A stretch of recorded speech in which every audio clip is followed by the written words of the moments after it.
Hey everyone! Thanks for clicking on this video. I know the title probably sounds dramatic, maybe even unbelievable, but I promise you every single word I'm about to share with you is true. My name is Daniel, though these days some people know me by another name entirely, and this is the story of how one stupid dare at a college party completely changed the direction of my life. I'm sitting here today as someone who's finally comfortable in their own skin, but getting here wasn't easy. There were tears, laughter, confusion, fear, and eventually a kind of peace I never thought I'd find. If you told me 5 years ago that I'd be making this video, sharing this story with strangers on the internet, I would have laughed in your face. But here we are. Before I get into everything, I want to say this isn't about shock value or clicks. This is my real life, my real journey, and if even one person watching this feels less alone because of it, then it's worth putting myself out there. So grab a cup of coffee or tea, get comfortable, because this is going to take a while. And trust me, you're going to want to stick around for what happens next. It all started during my sophomore year of college. I was 20 years old, studying business management at a state university about 3 hours from my hometown. Pretty average guy, you know? I played intramural basketball, had a solid group of friends, went to parties on weekends, did the whole college thing. Nothing about me stood out particularly. Average height, average build, brown hair that I kept short because I was too lazy to style it any other way. I had dated a few girls but nothing serious, spent way too much time playing video games in my dorm room, and generally just existed without thinking too deeply about who I was or what I wanted. My roommate Marcus was this loud, outgoing guy who knew everyone on campus. Complete opposite of me in every way. Where I was quiet and kind of kept to myself, Marcus could walk into any room and immediately become the center of attention. He threw parties in our tiny dorm room that somehow fit 30 people, knew every bartender at every college bar within a 5-mile radius, and had this infectious energy that just pulled people toward him. We got along great despite being so different, probably because he did all the social heavy lifting, and I just rode along on his coattails. One Friday night in October, Marcus burst into our room around 8 in the evening while I was lying on my bed scrolling through my phone. He had this wild look in his eyes that I'd come to recognize meant he had some ridiculous plan brewing. "Dude, get up. We're going to Rebecca's place. Huge party. Everyone's going to be there," he said, already rifling through his closet looking for something to wear. I groaned. I'd had a long week of midterms and honestly just wanted to order pizza and watch Netflix until I passed out. "I don't know, man. I'm pretty tired." "Come on, Daniel. You can't hide in this room every weekend. Live a little. Besides, Sarah's going to be there." He waggled his eyebrows at me. Sarah was this girl from my economics class who I'd been too nervous to actually talk to beyond borrowing a pencil once. She had blonde hair, an amazing smile, and laughed at the professor's terrible jokes, which for some reason I found incredibly endearing. Marcus knew I had a thing for her and weaponized that information regularly. "Fine," I said, sitting up. "But if it's boring, I'm leaving after an hour." Marcus grinned. "Deal. Now put on something that doesn't make you look like you've given up on life." An hour later, we arrived at Rebecca's off-campus apartment. Rebecca was a junior who lived in this spacious place her parents paid for, and she had parties there pretty regularly. The apartment was already packed when we walked in, music thumping, people holding red cups and shouting conversations over the noise. I immediately felt that familiar social anxiety creeping in, the sense that I didn't quite fit in these settings, but Marcus grabbed 2 beers from the kitchen and handed me one before disappearing into the crowd to say hi to people he knew. I found a spot against the wall in the living room and sipped my beer, watching everyone else have fun. That's usually how these things went for me.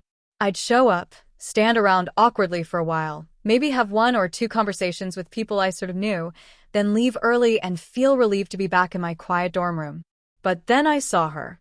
Sarah was standing near the couch talking to a couple of her friends, wearing jeans and a simple blue top, and she looked incredible. Our eyes met for just a second, and she smiled at me. Actually smiled.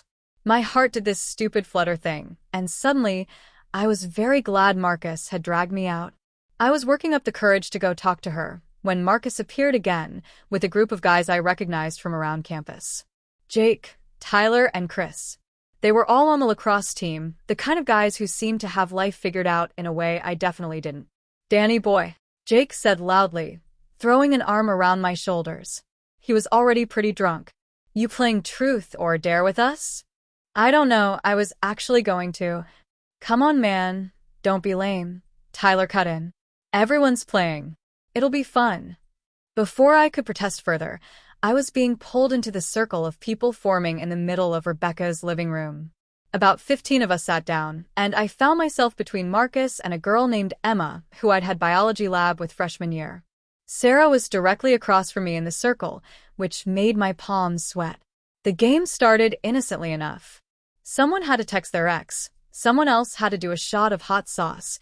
Typical college party dares. People chose truth more often than not, and the questions were usually about who they liked or embarrassing stories from high school.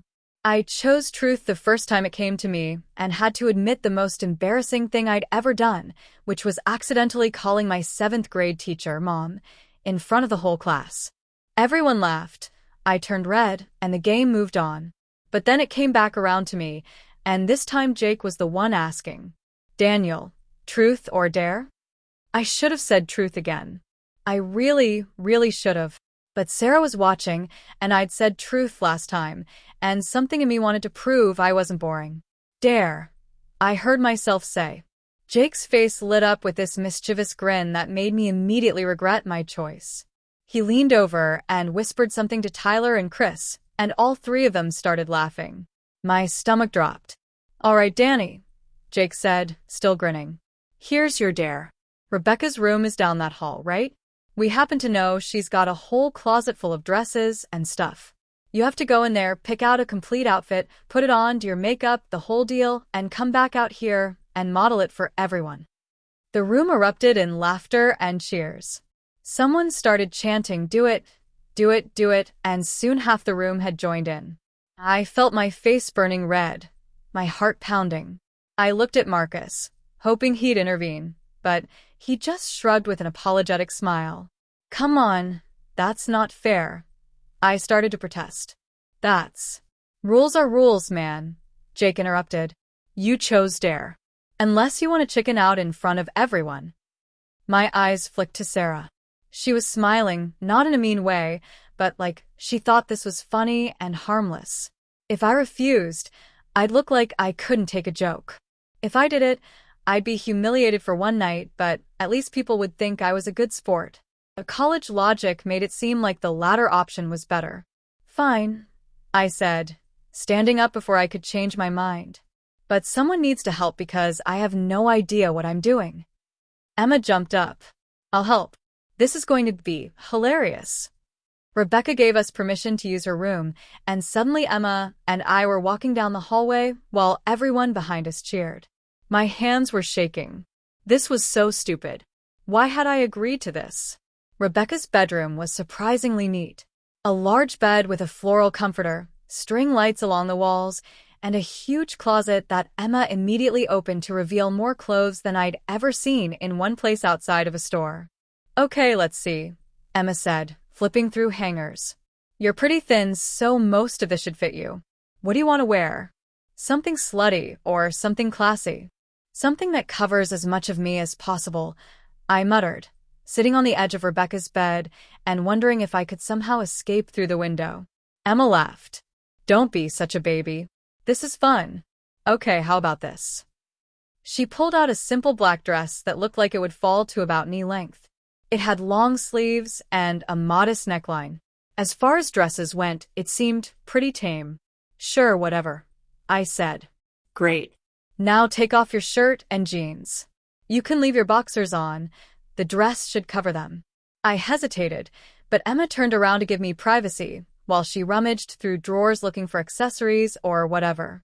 I quickly pulled off my shirt and jeans, feeling more vulnerable than I'd ever felt in my life, and grabbed the dress from where Emma had laid it on the bed.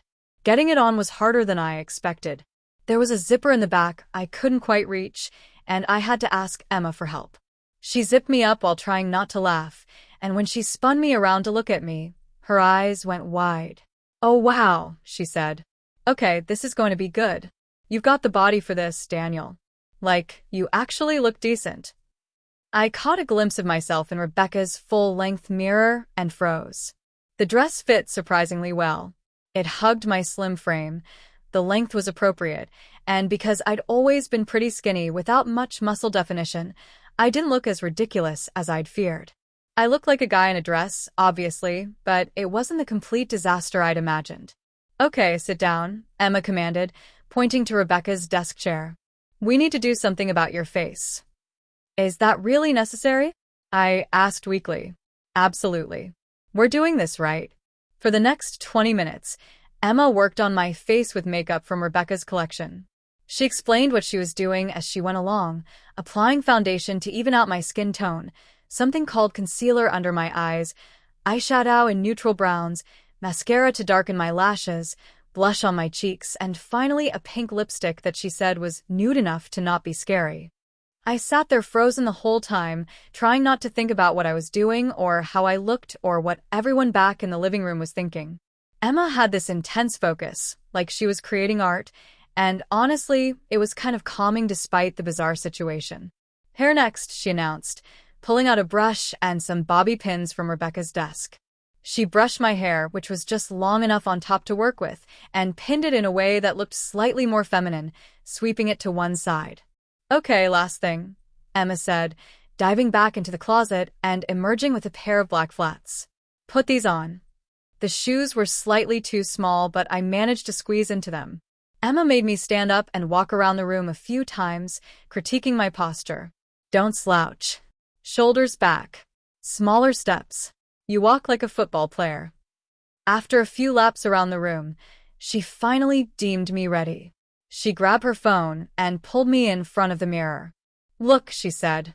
I looked, and something weird happened in my chest. The person staring back at me from the mirror wasn't entirely me, but wasn't entirely not me either. The makeup had softened my features, made my eyes look bigger, my cheekbones more defined. The dress fit in a way that created the illusion of curves I didn't actually have. My hair, styled differently than I'd ever worn it, framed my face in a way that read as feminine. I looked like someone's younger sister, or maybe a very young aunt. I looked like a girl. A wave of emotion I couldn't identify washed over me. It wasn't disgust like I'd expected. It was something else entirely. Curiosity, maybe? Interest? I couldn't name it, and that scared me more than looking ridiculous would have. "Daniel? You okay?" Emma asked, noticing my silence. I blinked and forced a laugh. "Yeah, just wow. You're really good at makeup." "Thanks. Okay. Ready to go show everyone?" No, I wanted to say. I want to stay in this room and look in this mirror and figure out why I don't hate this. But instead I nodded, and Emma led me back down the hallway toward the living room where I could hear music and voices. The moment we walked back into the room, the entire party erupted. People were cheering, laughing, pulling out their phones to take pictures. I stood there in the doorway feeling exposed and embarrassed, but also strangely exhilarated. Jake was doubled over laughing. Marcus had his hand over his mouth in shock, and Sarah was staring at me with this expression I couldn't read. "Holy hell, Daniel," Tyler shouted. "You actually did it. And you don't even look that bad. Spin around, let us see the whole thing," someone else called out. I did an awkward spin, my face burning hot, and everyone clapped and whistled. Some girls came up to get a closer look at Emma's makeup work, complimenting how good it looked. A few guys made jokes, but they were mostly good-natured, the kind of ribbing you'd expect from drunk college students. The weirdest part was how quickly everyone moved on. After maybe 5 minutes of attention, the novelty wore off, and people went back to their conversations and drinking. I was just standing there in a dress and makeup, and suddenly no one cared anymore. The game had continued on to other people, other dares. "You can go change now if you want," Emma said, nudging me. "You did the dare." I should have run back to Rebecca's room immediately and changed back into my comfortable jeans and t-shirt. That would have been the normal response. But I didn't. Instead, I heard myself say, "I'm gonna grab another beer first." Emma raised her eyebrows, but didn't comment. I walked to the kitchen, very aware of how I was walking, how the dress moved around my legs, how people glanced at me as I passed. I grabbed a beer from the cooler and leaned against the counter, taking a long drink. Marcus appeared beside me, his expression a mix of amusement and concern. "Hey man, you okay?" That was pretty intense. "Yeah, I'm fine," I said. And the strange thing was I meant it. I was fine. More than fine, actually. I felt this weird sense of calm I hadn't expected, like a pressure I hadn't known I was carrying had suddenly released. "You don't have to keep wearing that, you know. You did the dare. Everyone saw." "I know. I trailed off, not sure how to explain something I didn't understand myself. "I'll change in a bit." Marcus studied my face for a moment, then shrugged. "All right, dude. Whatever makes you happy. You do actually look pretty good, though. Emma did an amazing job." He wandered off to talk to some girls by the window, and I stayed in the kitchen sipping my beer and watching the party happen around me. A few more people came up to comment on my appearance, mostly girls saying how impressed they were with the makeup or asking where Rebecca got the dress. I found myself having longer conversations than I usually did at parties, people engaging with me in a way that felt different. Then Sarah approached me, and my heart rate spiked. "Hey Daniel," she said, smiling that incredible smile. "That was really brave of you. Most guys would have refused." "Just didn't want to seem like I couldn't take a joke," I said, trying to sound casual. "Well, you look nice. Emma's really talented with makeup. And that dress is really pretty on you." She said it so genuinely, without a hint of mockery, that I didn't know how to respond. We stood there for a moment, and she seemed like she was going to say something else, but then her friends called her name from across the room, and she excused herself with an apologetic wave. I stayed at that party for another 2 hours, and I wore that dress the entire time. Eventually, I did go back to Rebecca's room and change, carefully removing the makeup with supplies Emma had shown me how to use. But those 2 hours were some of the strangest and most interesting of my life up to that point. When Marcus and I finally left around 2 in the morning, walking back to our dorm in the cool October air, he asked me the question I'd been asking myself all night. "So, what was that about? Why'd you keep the dress on so long?" I shoved my hands in my pockets, watching my breath create clouds in the night air. "I don't know, man. I don't know. It didn't feel as weird as I thought it would." Marcus was quiet for a moment. "You know, that's cool.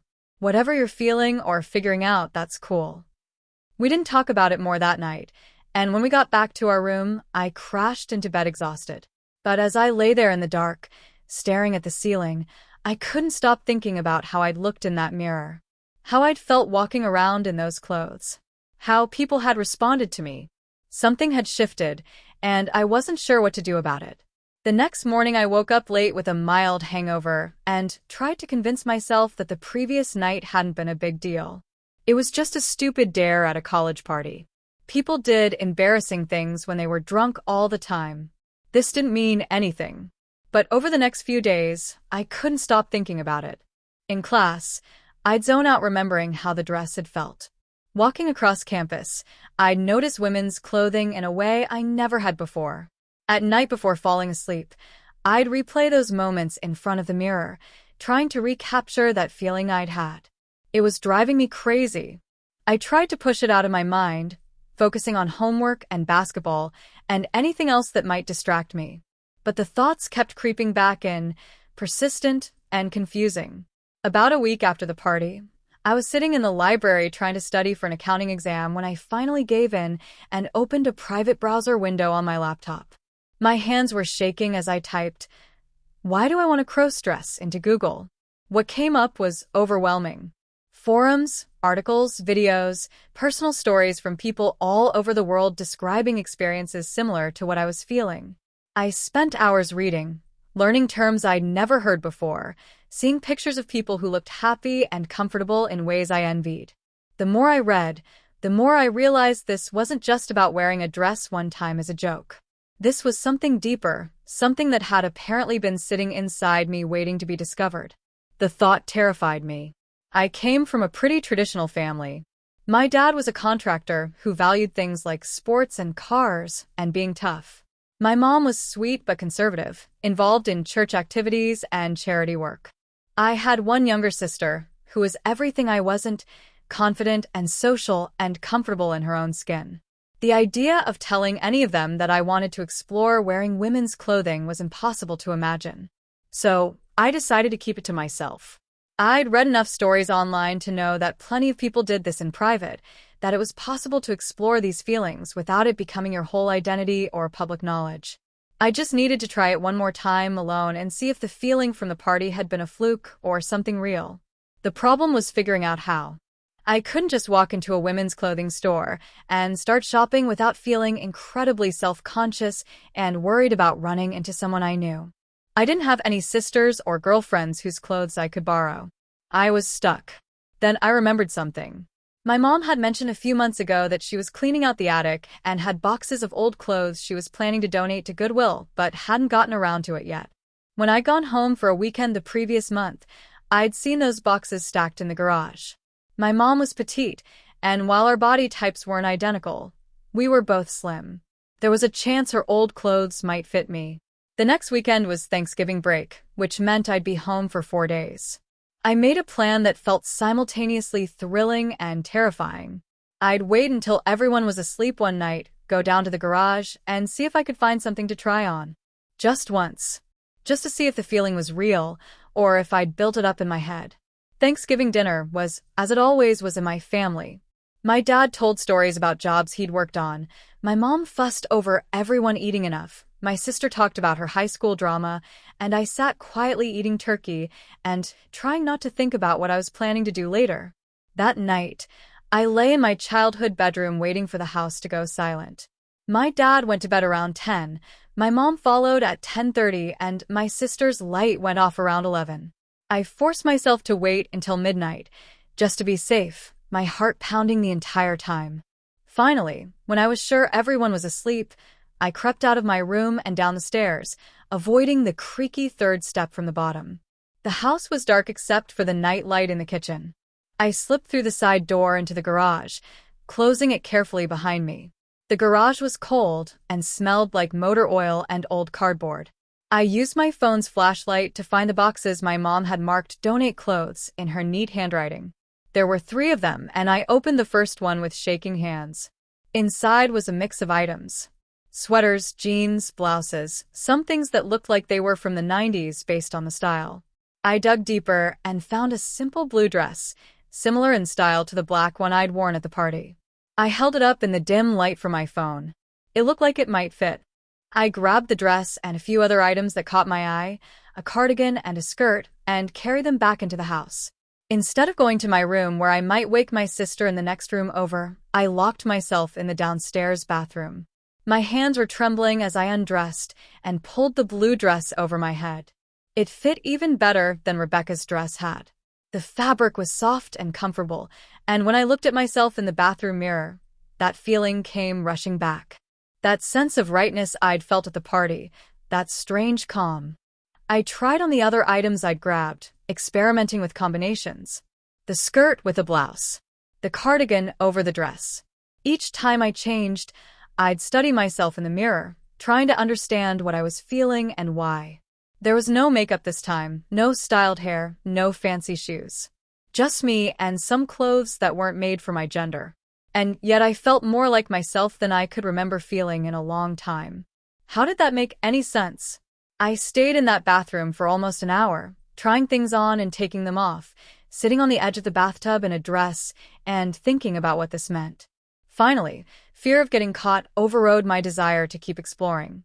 I changed back into my regular clothes, folded the dress and other items carefully, and snuck them up to my room, hiding them in the back of my closet under some old blankets. For the rest of Thanksgiving break, I thought about those clothes hidden in my closet. Twice more, late at night when I was sure everyone was asleep, I locked my bedroom door and tried them on again. Each time, I felt that same sense of peace and rightness. Each time, I became more certain this wasn't going away. When I went back to campus after the break, I brought the blue dress with me, tucked in the bottom of my duffel bag where Marcus wouldn't see it if he happened to look. I didn't have a plan for what I was going to do with it. I just knew I needed it with me. Back at school, life resumed its normal rhythm. Classes, basketball, hanging out with friends. I saw Sarah occasionally, and we'd chat briefly, though nothing came of the potential connection I'd felt at the party. On the surface, everything was exactly as it had been before that Halloween dare. But underneath, I was different.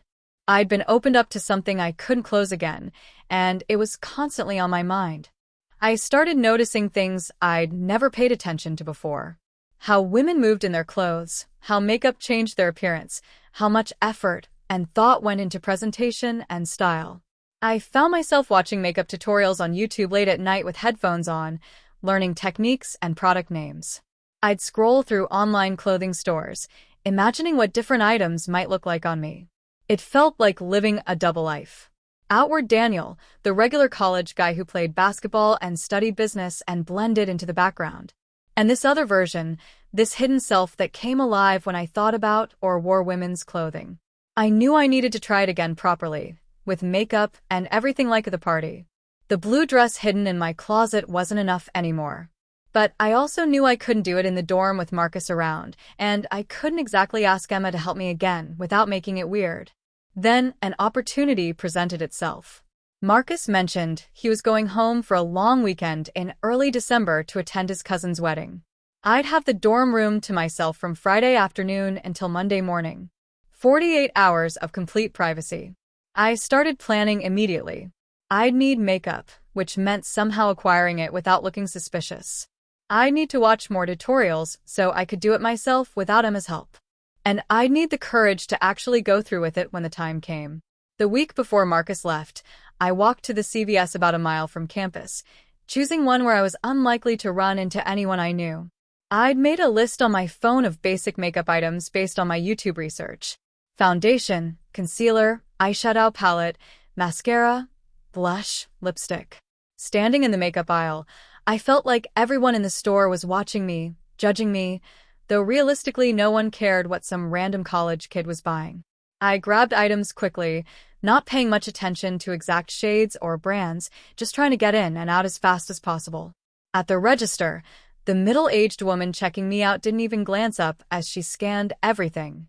I paid in cash and stuffed the bag deep in my backpack before hurrying back to campus. That night, with Marcus asleep in the next bed, I took the makeup out and hid it with the dress in my closet. Soon, I kept thinking. Soon I'd get to try this again. Friday finally arrived. Marcus left around 2 in the afternoon, giving me a fist bump and telling me not to burn the place down while he was gone. The second his car pulled out of the parking lot, I felt my heart rate pick up. This was it. I had the room to myself, I had supplies, I had privacy. Now I just had to actually do it. But as the afternoon turned into evening, I found myself procrastinating. I ordered pizza for dinner. I played video games for a couple hours. I texted with some friends. I did homework I didn't need to do. I was scared, I realized. Scared of what I might feel. Scared of liking it too much. Scared of what it meant about me. Finally, around 9 at night, I stood up and locked the dorm room door. I pulled out the blue dress and the bag of makeup. I set up my laptop to play one of the tutorial videos I'd bookmarked. I took a deep breath. Okay, Daniel, I thought to myself. Let's figure this out. I started with the makeup, following along with the video and pausing frequently to check my work. It took forever, and the result wasn't nearly as good as what Emma had done, but it was passable. The foundation was slightly too dark for my skin tone, and I'd applied way too much blush at first and had to wipe some off, but by the time I moved on to eye makeup, I was getting the hang of it. The mascara was terrifying. I nearly poked myself in the eye 3 times. But eventually I managed to coat my lashes, and when I looked at the result, I was amazed at how much it opened up my eyes. Lipstick was easier than expected. I'd chosen a soft pink color, and while my application wasn't perfect, it made a noticeable difference. When my face was done, I changed into the dress. I didn't have appropriate shoes, so I just wore my regular socks, which looked ridiculous, but I could overlook that. I stood in front of the small mirror mounted on our closet door and assessed the result. I looked like someone learning, someone practicing. It wasn't perfect by any means, but I also looked undeniably more feminine than my regular appearance. And that feeling, that sense of rightness and peace, came flooding back stronger than before. I spent the next hour just existing in that state. I sat at my desk doing homework in the dress. I laid on my bed scrolling through my phone in the dress. I walked around the tiny dorm room, getting used to how the fabric moved, how I felt different in this presentation. It was during that hour, alone in my dorm room wearing a blue dress and amateur makeup, that I admitted something to myself I'd been avoiding since the party. This wasn't a phase. This wasn't curiosity that would fade. This was part of who I was, something real and significant, and I needed to figure out what to do about that. The realization should have been scary, and part of me was terrified. But mostly I felt relieved. Like I'd been holding my breath for weeks and could finally exhale. I didn't have all the answers. I didn't know if this meant I was transgender, or if I just enjoyed crossdressing sometimes, or where exactly I fell on any kind of spectrum. I didn't know how to balance this part of myself with the rest of my life. I didn't know if I'd ever be able to tell anyone, or if this would always have to be a secret. But I knew it was real, and somehow that was enough for now. I kept the dress and makeup on until after midnight, only changing and cleaning my face when exhaustion finally won out. I hid everything back in my closet and climbed into bed, sleeping better than I had in weeks. The rest of that weekend, I repeated the process. Saturday afternoon and evening I spent several hours dressed and made up, this time experimenting with different looks using YouTube tutorials as guides. Sunday I did it again, growing more comfortable each time with the application process and the feeling of presenting differently. By the time Marcus came back Monday afternoon, I'd returned to regular Daniel, all evidence carefully hidden away. But I wasn't the same person he'd left on Friday. I'd crossed some internal threshold, accepted something about myself, and there was no going back from that. Over the following weeks, whenever Marcus was out of the room for extended periods, I'd take the opportunity to dress up. It became a regular part of my routine, this secret life I lived in stolen moments. I bought more clothes from thrift stores and neighborhoods far from campus, gradually building a small collection hidden in the back of my closet. I got better at makeup through practice, learning which colors worked for my complexion and how to create different looks. I started choosing a name for this version of myself. It felt important somehow to have a separate identity for when I presented femininely. I tried out different options in my head, seeing what felt right. Eventually, I settled on Danielle, a simple feminization of my given name. Nothing too elaborate or dramatic, just an acknowledgement that this was still me, just expressed differently. The double life was exhausting sometimes. In public, I was Daniel, regular college guy. In private, more and more frequently, I was Danielle. I felt like I was constantly monitoring myself, making sure nothing slipped, that no one suspected. The paranoia was real. What if someone saw my browser history? What if Marcus found my clothes? What if I accidentally left makeup out? But it was also exhilarating. I felt like I was learning who I actually was underneath the expectations and assumptions I'd grown up with. Every time I transformed into Danielle, I discovered something new about myself. I liked florals more than solid colors. I preferred dresses to skirts and pants. I felt most comfortable in modest, feminine clothing rather than anything revealing or provocative. These were small discoveries, but they felt significant. Winter break came, and I went home for 3 weeks. Being back in my parents' house meant no opportunity to dress up, and I felt the absence of that outlet more than I expected. I found myself irritable and restless, going through the motions of family dinners and holiday gatherings while feeling disconnected from it all. My sister noticed. One afternoon, she cornered me in the kitchen while I was making coffee. "What's going on with you?" Jennifer asked, leaning against the counter. She was 17, a high school senior, and had always been perceptive about emotions. "Nothing. Just tired from finals," I lied. "You've been weird all break. Distracted or something. Is everything okay at school?" I forced a smile. "Yeah, everything's fine. Just a lot on my mind." She studied me for a moment, clearly not convinced, but eventually shrugged and let it drop. I felt guilty lying to her, but what was I supposed to say? "Sorry, Jennifer, I'm actually discovering I like wearing dresses and it's kind of consuming my thoughts." That would go over well. When I finally got back to campus in January, I felt like I could breathe again. Marcus had gotten serious with a girl over the break, which meant he was spending most of his time at her apartment. I suddenly had the dorm room to myself far more often, which gave me much more freedom to explore. I started spending entire evenings as Danielle. I'd come back from classes, change and do my makeup, and spend the rest of the night studying or watching movies or just existing in that presentation. It stopped feeling like I was playing dress-up and started feeling more like I was just being myself. But I also started feeling isolated. This huge part of my life, this thing that had become central to who I was, I couldn't share with anyone. I had no one to talk to about it, no one who understood. Online forums helped some, but anonymous internet strangers weren't the same as having someone in real life who knew and accepted me.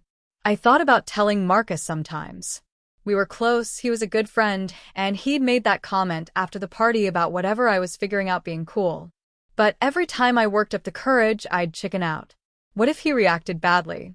What if it made things weird? What if he told people? I couldn't risk it. The secret started feeling heavier the longer I carried it alone. Then, in late February, something happened that forced my hand. I'd been careless. Marcus had texted that he'd be staying at his girlfriend's place overnight, so I'd fully transformed into Danielle for the evening. I was wearing a casual outfit, jeans and a nice blouse, with full makeup, sitting at my desk working on an essay for my English class. I was so focused on my work, headphones in, that I didn't hear the door unlock. Didn't hear someone come in. Didn't notice anything until a voice said, "Daniel? What the hell?" I spun around, my heart stopping. Marcus was standing in the doorway, overnight bag in his hand, staring at me with his mouth open. We both froze. The essay on my laptop screen seemed incredibly loud in the sudden silence. My mind raced through possible explanations, excuses, anything that might make this less catastrophic than it seemed. We had a fight. I came back early. Marcus finally managed to say, still staring. What are you? I pulled off my headphones with shaking hands. This was it. The moment I'd been terrified of for months. I could deny it, try to play it off as another dare or joke, but looking at Marcus's face I knew that wouldn't work. He could see this wasn't a costume or a prank. This was real. I can explain. I started, my voice coming out higher than usual probably because I was on the verge of panicking. You're wearing makeup. And women's clothes. In our room. On a random Tuesday night. Marcus closed the door behind him, still processing. This is more than that party thing, isn't it? I nodded, unable to form words. My worst nightmare was happening. I'd been caught. Everything was about to fall apart. But then Marcus did something I didn't expect. He set down his overnight bag, walked over to his bed, and sat down facing me. His expression wasn't disgusted or angry. He looked concerned, maybe confused, but not hostile. How long has this been going on? He asked quietly. Since the party. Or that's when I first realized. But it's been pretty regular since we came back after Thanksgiving. So that's why you're always eager for me to leave. You've been doing this all year when I'm gone. I nodded again, feeling tears threatening to spill. I was embarrassed and scared and relieved all at once. The secret was out, at least partially, and I had no idea what would happen next. I'm sorry, I whispered. I know it's weird. I know you probably think I'm crazy, or messed up, or… Hey, stop, Marcus interrupted. I don't think any of that. I'm just surprised. And trying to understand. Are you transgender? Is that what this is? The question hung in the air. It was one I'd asked myself countless times without having a clear answer. I don't know, I admitted. Maybe? I haven't figured that part out yet. I just know that when I dress like this, I feel more like myself than I do normally. It makes me feel calm and right in a way nothing else does. Marcus was quiet, processing. I used the silence to grab tissues and start removing my makeup, feeling too vulnerable sitting there fully done up while having this conversation. Don't, Marcus said suddenly. You don't have to take it off because of me. If it makes you feel better, then… He trailed off, shrugging. I stopped mid-wipe, holding a tissue covered in foundation. You're not freaked out. Yeah, I'm a little freaked out. This is unexpected. But you're still my friend, you know? Still Daniel. Or do you have a different name when you're dressed like this? Danielle, I said quietly, testing out saying it loud for the first time ever. Danielle, Marcus repeated, trying it out. Okay. Cool. That makes sense. Another pause, then. Have you told anyone else? No. You're the first person to know. Well, the first person to know it's more than just that one party. What about your family? I laughed, but it came out bitter. God, no. My parents would lose their minds. My dad especially. He's very traditional. This would not go over well. Marcus nodded slowly. So, you've been dealing with this completely alone? Dude, that sucks. I'm sorry. The unexpected empathy broke something in me, and suddenly I was crying for real. All the stress and fear and isolation I'd been carrying for months came pouring out. I put my head in my hands and just sobbed while Marcus sat there awkwardly, probably not knowing what to do. After a minute, I felt him pat my shoulder. It's okay, man. Or girl. Or, sorry, I don't know what to call you right now. That made me laugh through the tears. Daniel is fine. Danielle is just when I'm dressed up. It's not like I'm going around campus this way. Yet, Marcus said, and there was something in his tone that made me look up. What do you mean, yet? He shrugged. I mean, if this is really who you are or part of who you are, it seems like eventually you'd want to be able to do it more openly, right? The thought terrified and excited me in equal measure. I can't imagine actually going out in public like this. People would stare. They'd know. It would be humiliating. Maybe, Marcus admitted. Or maybe not. I mean, you looked pretty convincing at that party before everyone knew it was you. With practice and better clothes and everything, I bet you could pass. Pass. That was a term I'd learned online. The idea of being read as your presented gender rather than your birth gender. The holy grail for many transgender people and crossdressers. I'd fantasized about it, but never seriously considered it possible for me. Even if I could pass, I said slowly, I don't know if I'd have the courage to actually do it. That's fair. But the option is there if you want it. And hey, if you ever do want to try going out, I've got your back. We could go somewhere where we don't know anyone. Make it less scary. I stared at my roommate, this guy I'd known for 2 years but had apparently completely underestimated. You do that? Yeah, why not? We're friends. Friends support each other's weird stuff. He grinned. Though I'm definitely going to have questions. Like, so many questions. I don't understand any of this, but I want to. That conversation went on for another 2 hours. I explained as much as I understood about my feelings and experiences. Marcus asked questions, some awkward, some insightful, all coming from a place of genuine curiosity rather than judgment. By the time we both finally went to bed around 2 a.m, I felt lighter than I had in months. Having someone know, someone who accepted me and didn't think I was broken or perverted or crazy, changed everything. I no longer had to carry this alone. Over the following weeks, Marcus became my unlikely ally and confidant. He helped me shop for clothes online, giving opinions on what looked good. He learned makeup terms so we could have actual conversations about techniques. He suggested I watch certain YouTube channels that might be helpful. He even offered to take pictures of me dressed up so I could see myself from different angles, something I'd wanted but hadn't been able to do with the limited mirror situation in our dorm. With Marcus's support, I started experimenting more. I bought better quality makeup, clothes that actually fit well rather than just thrift store finds. I watched hours of tutorials learning how to walk more femininely, how to adjust my voice to sound less masculine, how to style my hair in different ways. Marcus started calling me Danielle when I was dressed up, using she and her pronouns, which felt strange and wonderful at the same time. It was practice, he explained, so it would feel natural if I ever did go out in public. You should seriously consider it, Marcus said one evening in March.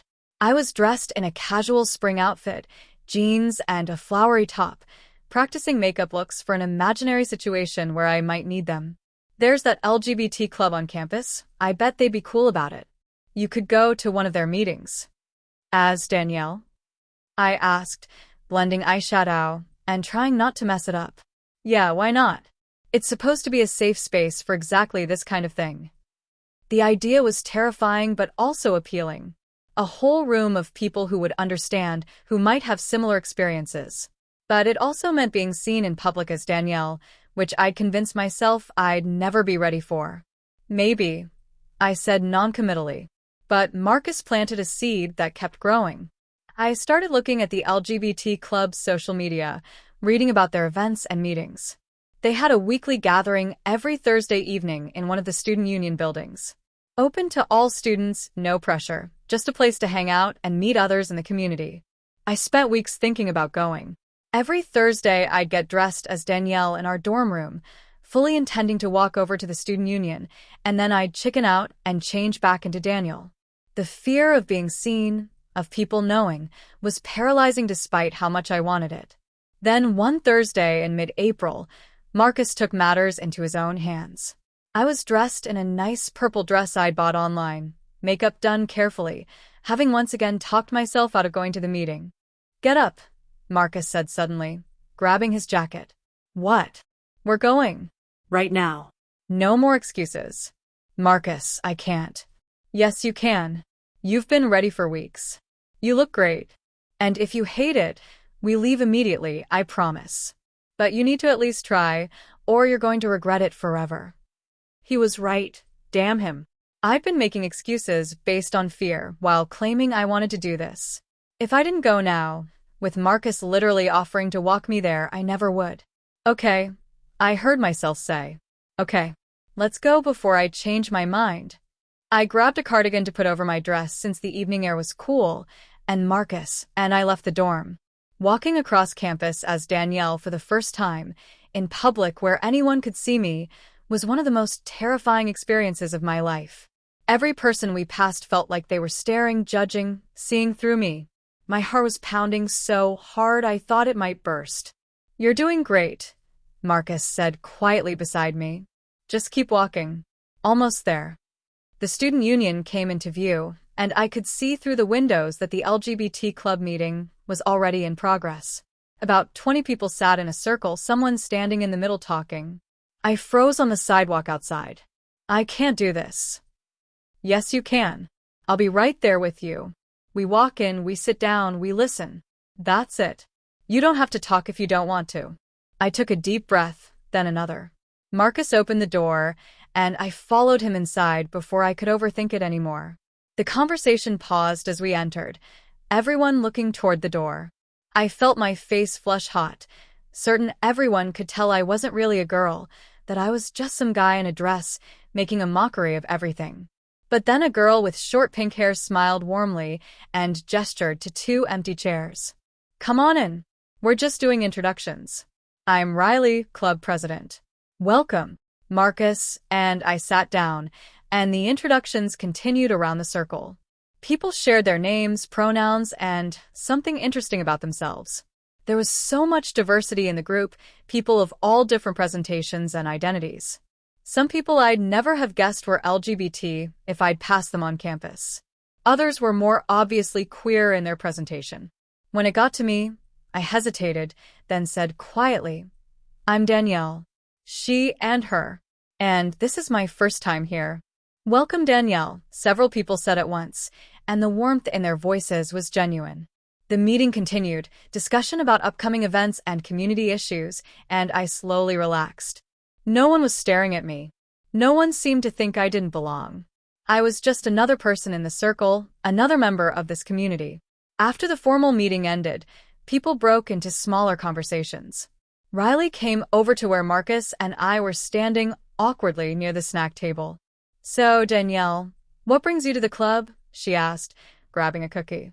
I glanced at Marcus, who nodded encouragingly. "I've been figuring some things out. About my gender identity. Or maybe it's not about gender. Maybe it's just crossdressing. I'm honestly not sure. But this is the first time I've been out in public presenting as female." Riley's face lit up. "That's amazing. How does it feel?" "Terrifying," I admitted with a shaky laugh. "But also good?"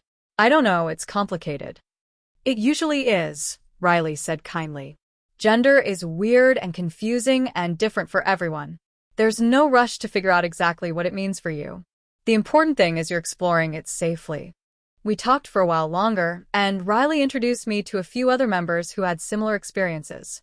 One person, Alex, was non-binary and had gone through their own journey of figuring out their identity. Another person, Sam, was a trans woman who'd come out during college and had advice about navigating campus as a trans person.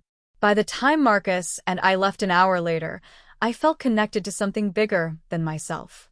These people understood in a way no one else in my life did. I wasn't alone anymore, and that realization was powerful.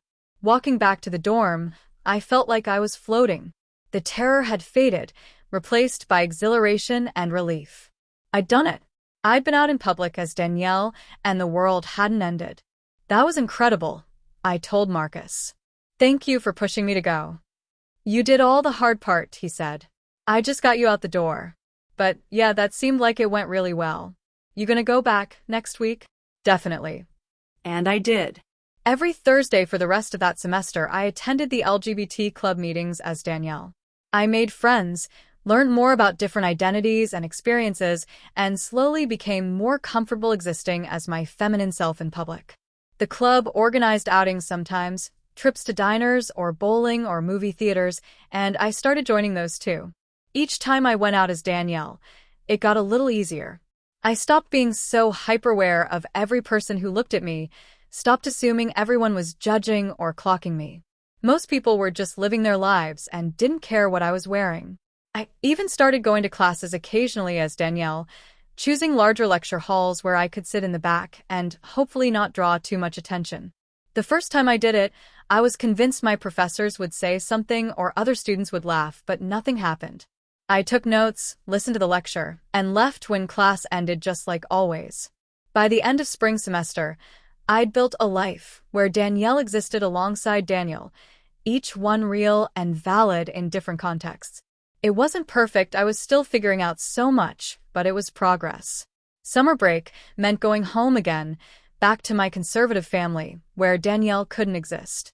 I'd packed all my feminine clothes and makeup in a box and left it hidden in Marcus's car since he lived only an hour from my hometown. The plan was I'd drive over to visit him periodically and could dress up then.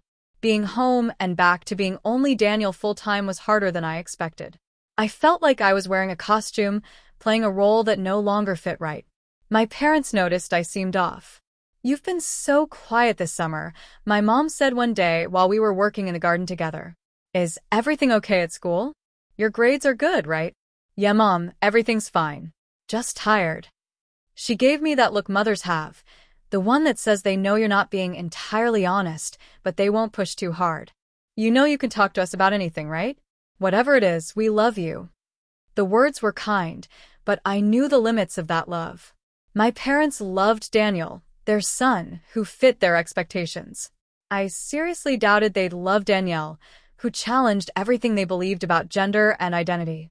I did manage to visit Marcus 3 times that summer, and each time I got to spend a few hours as Danielle.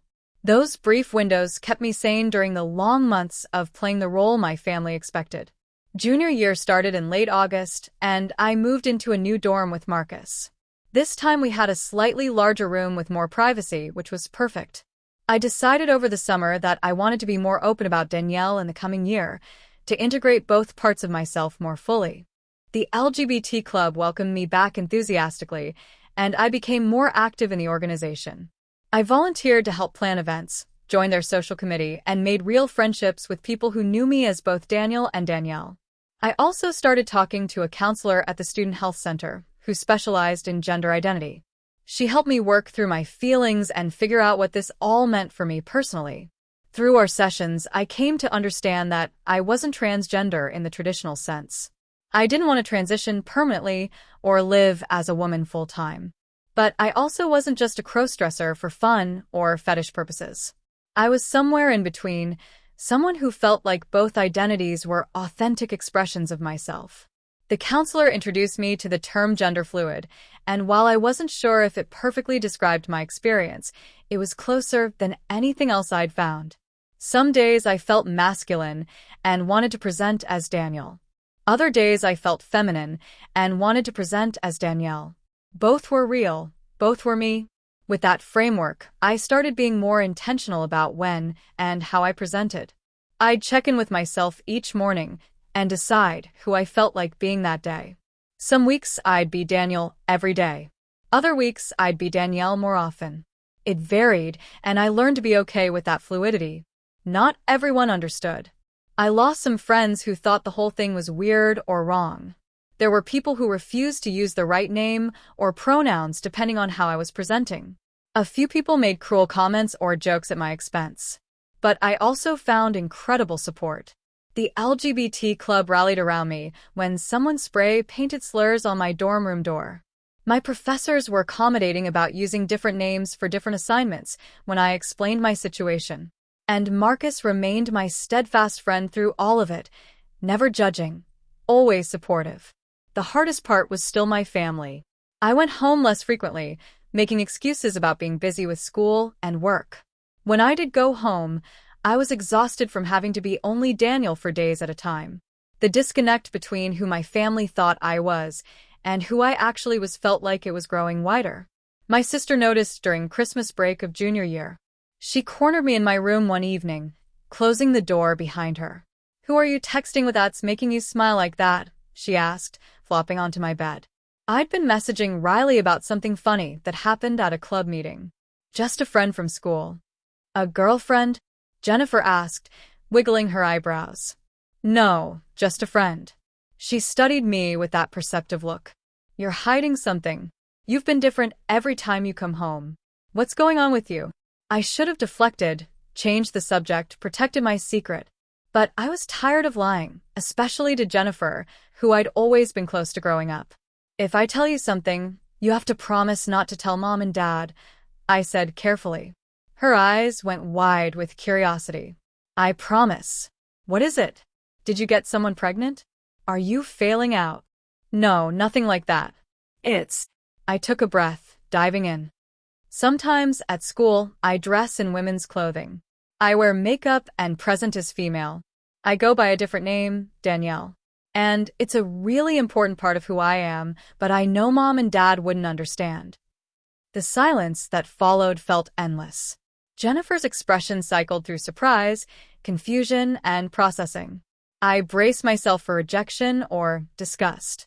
"Like, you're transgender?" she finally asked. "Not exactly. More like gender fluid, I think. Some days I feel masculine, some days feminine. Both are real versions of me." Wow. "Okay, that's wow." She sat with it for a moment. "Can I see a picture? Of you as Danielle?" That surprised me.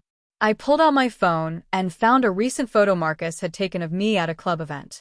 I was wearing a simple green dress, smiling at the camera, looking happy and comfortable. Jennifer took my phone and studied the picture carefully. "You look really pretty," she said finally. "And happy. Happier than you look here at home." "I am happier," I admitted. Being able to be both parts of myself instead of hiding half, it makes such a difference. "I'm sorry you can't be yourself here.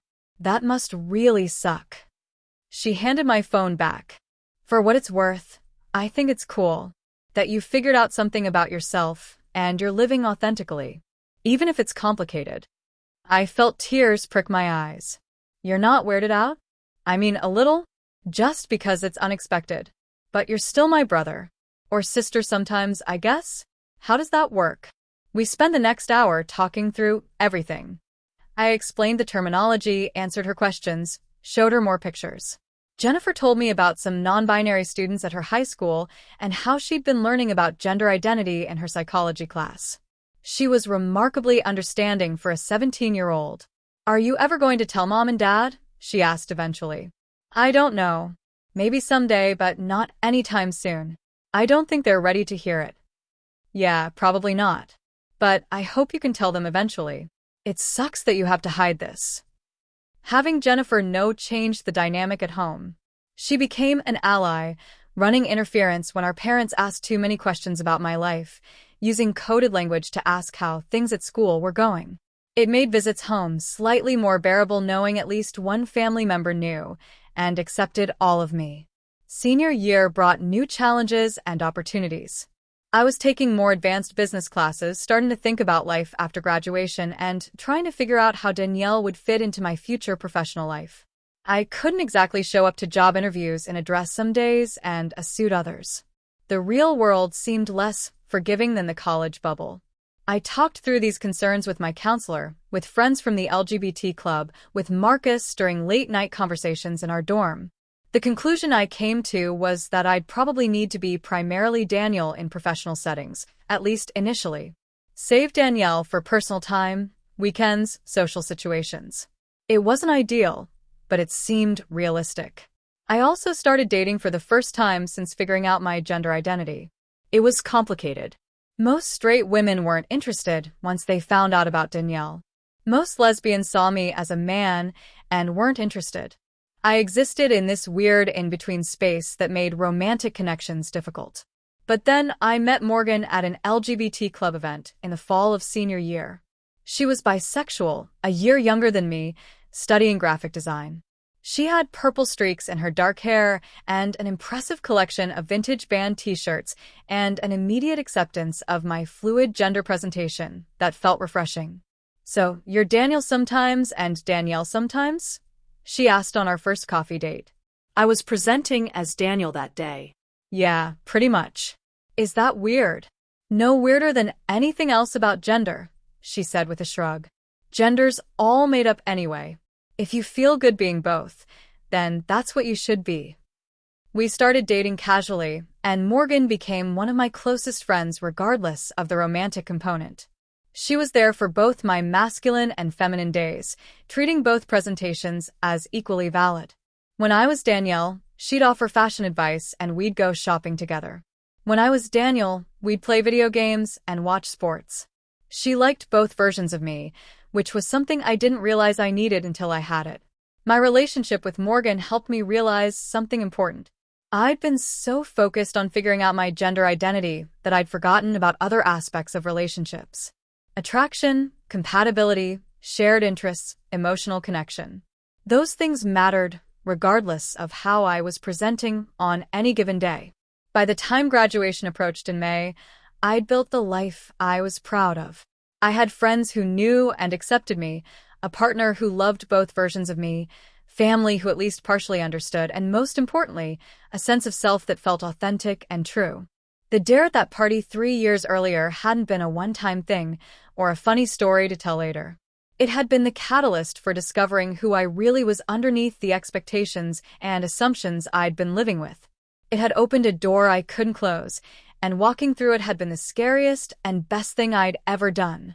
Standing in my cap and gown at graduation, walking across that stage to get my diploma, I thought about how far I'd come. From the terrified 20-year-old in Rebecca's bedroom trying on a dress for a dare, to the person I was now at 22, comfortable switching between Daniel and Danielle as my authentic self required. My family was in the audience, cheering as I walked across the stage. My mom was crying happy tears, my dad was recording on his phone, and Jennifer was waving enthusiastically. They saw Daniel in that graduation gown, their son completing his business degree. And that was okay. That was true, even if it wasn't the whole truth. Marcus and Morgan were also in the audience, along with friends from the LGBT club. They saw Daniel too, but they also knew Danielle. They knew the complete picture, the full reality of who I was. And that made all the difference. After graduation, I moved back home temporarily while job hunting. It meant being Daniel full-time again, which was challenging, but I managed by video chatting with Morgan regularly and planning trips to visit her at school, where I could be Danielle. I eventually landed a job at a marketing firm 2 hours from my hometown. I got my own apartment, a tiny studio that was all mine, and suddenly I had complete freedom to be whoever I wanted whenever I wanted. No roommates, no parents, no restrictions. The job was good. I was talented at marketing strategy and enjoyed the work. I presented as Daniel at the office because it seemed easier, but in my personal life, I let Danielle exist freely. I joined an LGBT social group in my new city, made friends who knew me in both presentations, and built a life that felt balanced. Morgan and I stayed together long distance for a while, but eventually the distance and life circumstances pulled us in different directions. We broke up amicably, staying friends, and I tried dating again with mixed results. When I was 24, I finally decided to tell my parents. Jennifer, who was in college by then, encouraged me to do it. She argued that I'd never be fully comfortable at family events until they knew, and she was right. The constant vigilance about what I said and how I acted was exhausting. I invited them to visit my apartment one weekend, and after dinner I took a deep breath and told them everything. About the party, about discovering this part of myself, about Danielle, and what it meant to me. I showed them pictures, explained the terminology, answered their questions as best I could. My mom cried, not because she was upset, but because she felt like she'd failed somehow to create a safe environment where I could have told them sooner. My dad was quiet for a long time, processing. His reaction was the one I'd been most worried about, given his traditional views. Finally, he said, "I don't understand it. I probably never will completely. But you're my kid, and I love you. If this is who you are, then okay." It wasn't enthusiastic acceptance, but it was acceptance nonetheless. More than I'd hoped for, honestly. My parents asked to meet Danielle, which was terrifying. The next day I dressed in a modest outfit, did natural-looking makeup, and sat down with them in my living room. It was awkward and strange, but they were trying. My mom complimented my makeup skills. My dad asked questions about my job and life that had nothing to do with gender, treating me like a person rather than a curiosity. It wasn't perfect. There were still moments of tension and misunderstanding. But they were trying, and that's what mattered. Now, at 26, I've settled into a life that incorporates both Daniel and Danielle naturally. I still present primarily as Daniel at work, though I'm more open about my gender identity with close colleagues. In my personal life, I switch between presentations based on how I feel, and people who know me have adapted to that fluidity. I'm dating someone new, Alex, who's non-binary and understands the complexity of gender identity better than anyone else I've ever met.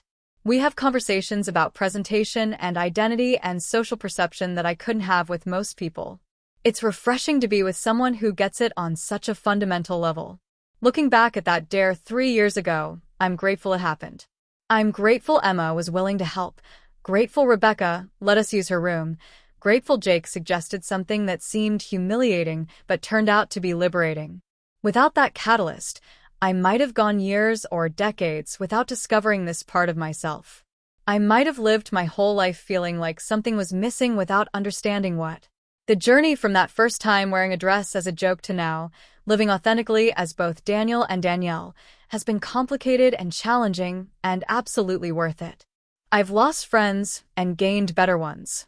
I've struggled with family and found acceptance I didn't expect. I've questioned everything about myself and come out stronger for it. If you're watching this and relating to any part of my story, please know you're not alone. Gender is complicated and messy and different for everyone.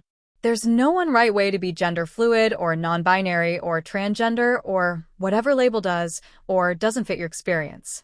The important thing is being honest with yourself about who you are and finding safe ways to express that. It took me years to get comfortable with this part of myself. Years of experimentation and mistakes and learning and growth.